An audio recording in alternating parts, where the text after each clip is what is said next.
പെരിനാട് പ്രാഥമികാരോഗ്യ കേന്ദ്രത്തിൽ നിന്ന് നൽകിയ മരുന്ന് കഴിച്ച വയോധികയ്ക്ക് ദേഹാസ്വാസ്ഥ്യം. മരുന്ന് മാറി നൽകിയതായി പരാതി. പ്രതിഷേധവുമായി ബിജെപി പ്രവർത്തകർ രംഗത്തെത്തി. പെരിനാട് പ്രാഥമികാരോഗ്യ കേന്ദ്രത്തിൽ നിന്നും നൽകിയ മരുന്ന് കഴിച്ച വയോധികയ്ക്കാണ് ദേഹാസ്വാസ്ഥ്യമുണ്ടായത്. തിങ്കളാഴ്ച രാവിലെ ഒന്ന് കഴിച്ചു, പിന്നെ രാത്രി ഒന്ന് കഴിച്ചു, പിന്നെ ചൊവ്വാഴ്ച നാളിൽ ലൈവ് വീഴുന്നതാണ്. എനിക്ക് ആദ്യം കഴിച്ചെന്നാണ് രഥക്കേടുണ്ടായിരുന്നു.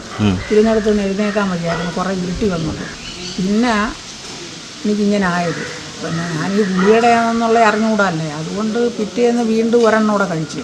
നമ്മൾ കഴിക്കുന്ന രീതിയിൽ ഞാൻ പ്രഷറിൻ്റെ ആഞ്ചലി എടുത്ത് കഴിക്കുന്നു. ഒന്നീ കവറിൻ്റെ പുറത്ത് അവർ എഴുതി തരുമായിരുന്നു, മറ്റേവർ ഇരിക്കുന്നവർ. ഇത് അങ്ങനെയുള്ളവരില്ലായിരുന്നാണ് അവിടെ പ്രഷർ നോക്കാനിരിക്കുന്ന ഒച്ചായി തന്നതൊക്കെ. മരുന്ന് മാറി നൽകിയെന്നാരോപിച്ച് ബിജെപിയുടെ നേതൃത്വത്തിൽ പ്രതിഷേധം നടന്നു. ഇത് സഡേഷന് വേണ്ടിയിട്ട് കൊടുക്കുന്നതാണെന്നാണ് മെഡിക്കൽ രംഗത്തെ വിദഗ്ധർ പറയുന്നത്.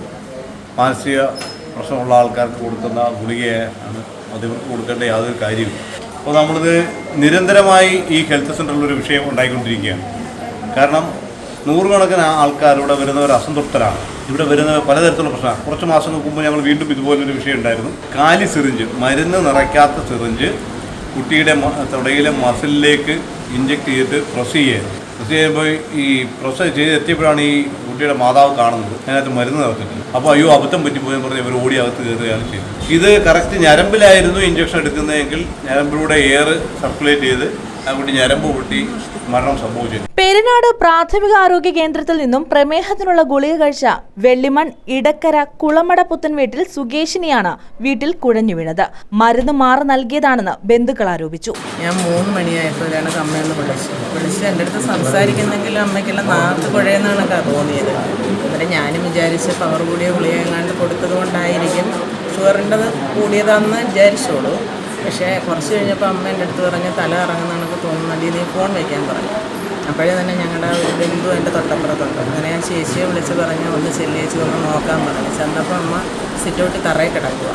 പ്രമേഹത്തിന് നൽകുന്ന ഗുളികയ്ക്ക് പകരം മാനസികാസ്വാസ്ഥ്യം നേരിടുന്നവർക്ക് നൽകുന്ന ഗുളികയാണ് നൽകിയതെന്നാണ് ആരോപണം. തുടർന്ന് ബിജെപിയുടെ നേതൃത്വത്തിൽ ആരോഗ്യ കേന്ദ്രത്തിൽ ഉപരോധം നടത്തി. ഇങ്ങനെ ഇവിടെ വരുന്ന പല മരുന്നുകളും ഉദാസീനത കൊണ്ട്, ഇവിടുത്തെ സ്റ്റാഫിൻ്റെ അനാസ്ഥ കൊണ്ട്, ഈ ഭരണസമിതിയുടെ കെടുകാര്യസ്ഥവും ഇവിടെ അത്തരത്തിലുള്ള ആൾക്കാരാണ് ഉത്തരവാദിത്വ ബോധമില്ലാതെ പെരുമാറുന്നത്. അത് രോഗികളെ സംബന്ധിച്ച് വളരെ ആശങ്കയിലാണ്. എന്നാൽ മരുന്ന് മാറി നൽകാൻ സാധ്യതയില്ലെന്നാണ് ആശുപത്രി അധികൃതർ അറിയിച്ചത്. ഉറക്ക ഗുളികകൾ പോലുള്ളവ പ്രത്യേകമായാണ് സൂക്ഷിച്ചിരിക്കുന്നതെന്നും സ്റ്റോക്ക് എടുത്താൽ മാത്രമേ കൃത്യമായ വിവരങ്ങൾ ലഭിക്കുകയുള്ളൂ എന്നും മെഡിക്കൽ ഓഫീസർ അറിയിച്ചു.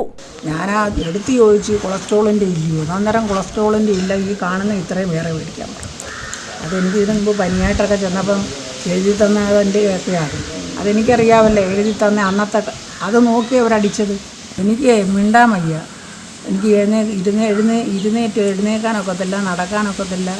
അന്നേരം എനിക്കങ്ങ് വല്ലാതെ വരും, മിണ്ടാൻ വയ്യാതൊക്കെ വരും. പിന്നെ കിടന്നിട്ട് ഇന്നലെ ഞാൻ 12:30 കഴിഞ്ഞാൽ എഴുന്നേറ്റാൽ എനിക്കൊരു ബലമില്ല നടക്കാൻ. പിന്നെ മെനഞ്ഞാന്ന് 11:30 എങ്ങാണ്ട് കഴിഞ്ഞാൽ എഴുന്നേറ്റത്.